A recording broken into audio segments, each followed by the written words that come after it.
Buen día, ¿cómo están, Marcelo, equipo? Y buen día a toda su audiencia. Bien, Muchas gracias por el espacio que me están gracias, brindando. gracias por estar del otro lado. Florencia, un tema muy sensible a todos, a toda la comunidad, muy delicado. Yo escuchaba cifras el otro día que la verdad que me dejaron asombrado. No sé si hablaba de más de 200 suicidios durante el año pasado, ¿puede ser? Sí, puede ser, Marcelo. Te comento que desde la Organización Mundial de la Salud se establece que hay una muerte de suicidio cada 40 segundos en el mundo. Qué va. O sea, imagínate bueno, que en estos segundos quizás empezamos a hablar, que empezamos ya Claro. a perder vidas, y que es un tema que, como vos decías en la introducción, se lo tenía como un tema tabú, que no había que hablar. Pero de un tiempo acá, a través de la suicidología, que es la ciencia que va investigando lo que es el suicidio, se habla desde que ya no es un simple pasaje al acto, sino que el suicidio es prevenible y previsible, y que para poder hacer prevención de suicidio tenemos que hablar. Eso sí es fundamental. Es muy importante en esta problemática que podamos involucrarnos todas las áreas, tanto educación, salud, derechos, seguridad, y como lo menciona la Ley Nacional, Qué lástima. el rol de los medios de comunicación. Entonces, bueno, celebro mucho este espacio que me están brindando para poder hablar del tema y bueno, poder contarles a la audiencia que este trastorno de la conducta suicida es un trastorno de alta complejidad. Es un trastorno que no es fácil quizás abordarlo y que requiere una preparación y una especialización para los profesionales que podemos trabajar con este tema. Sin embargo, sí, sí, te escucho. Dale, sin embargo me decías, disculpa, te escuchamos.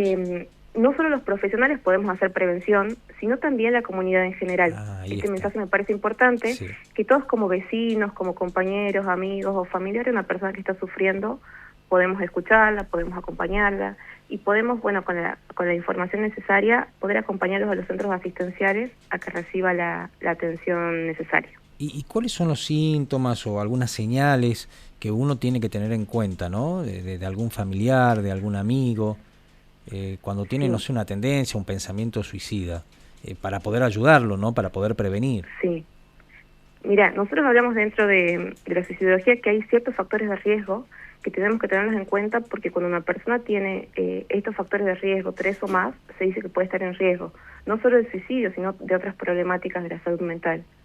Por ejemplo, si tenemos dificultades en la comunicación, dificultades para la resolución de conflictos, cuando la persona vive en un entorno de violencia, cuando tiene consumos problemáticos de sustancias, cuando sufre bullying, cuando uno de los síntomas, por ejemplo, más comunes es cuando vemos que la persona comienza a aislarse socialmente, cuando ya no asiste a las actividades que antes hacía, cuando ya no se junta con su grupo de amigos, cuando empieza a aislarse. Y también cuando sufre eventos vitales estresantes, por ahí la separación de los padres, la separación de una pareja, tiene una pérdida, está viviendo un duelo por alguna pérdida cercana, ha pasado por un proceso, por ejemplo, de mudanza, de algún cambio que pueda haber impactado en su vida, empezamos a ver también que hace ciertas crisis o que quizás tiene cambios en su estado de ánimo, podemos empezar a pensar que a la persona le está sucediendo algo, que puede estar generando un trastorno de la conducta suicida, como te decía, algún otro trastorno de salud mental. Estaba observando las cifras oficiales, sí, de Tucumán, en 2025, dice que se registraron 227 víctimas de suicidio. Bueno, estas son las que se han denunciado, ¿no? Las que se conocen oficialmente. Así es. Y te escuchaba atentamente las causales, todo. ¿Y cuántos de estos suicidios habrán estado vinculados con la droga, no? Bien. Bueno, este es un punto importante, Marcelo, porque, bueno, es tan importante la capacitación, porque muchas veces, cuando yo te digo trastorno de la conducta suicida, es un trastorno de salud mental. Por otro lado tenemos lo que es el trastorno por consumos problemáticos, que es importante poder hacer un diagnóstico específico. A ver, esta muerte fue porque la persona estaba sufriendo un trastorno de la conducta suicida o fue un suicidio que está vinculado con el consumo problemático. Cuando nosotros hablamos de el trastorno de la conducta suicida es porque la persona pasa un proceso que se habla de 7 fases por las que la persona pasa desde que empieza a acumular problemas hasta que puede llegar a un suicidio consumado.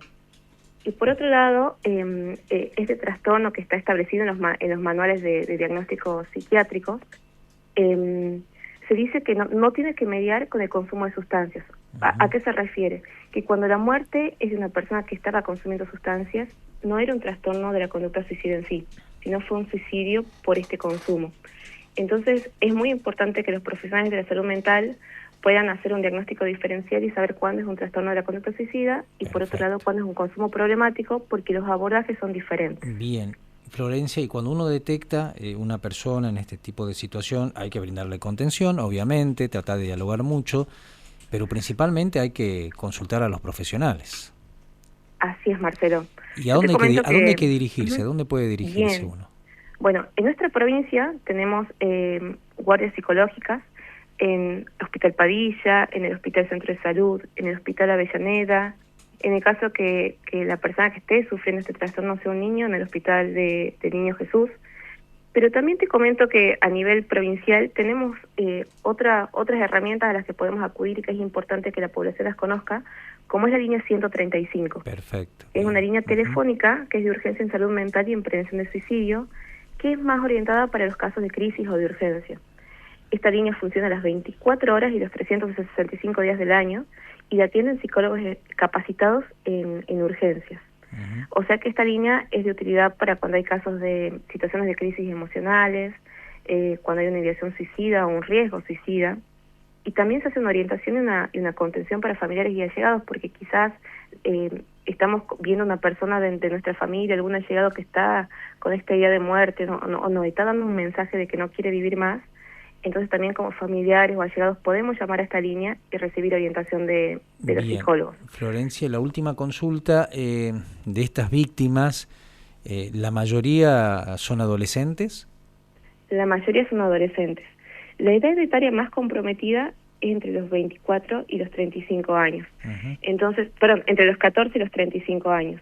Entonces, muchos de esos adolescentes están en edad de escolarización, por eso es muy importante que la prevención también se haga desde las escuelas, para que desde ahí los adolescentes puedan salir con recursos para poder afrontar los problemas cotidianos de la vida y que todos hemos tenido, y que puedan tener como una comunicación asertiva, una buena gestión de emociones, que son los factores protectores que nos pueden ir alejando de estas problemáticas de salud mental. Perfecto, Florencia, muy amable, muy interesante, muchas gracias.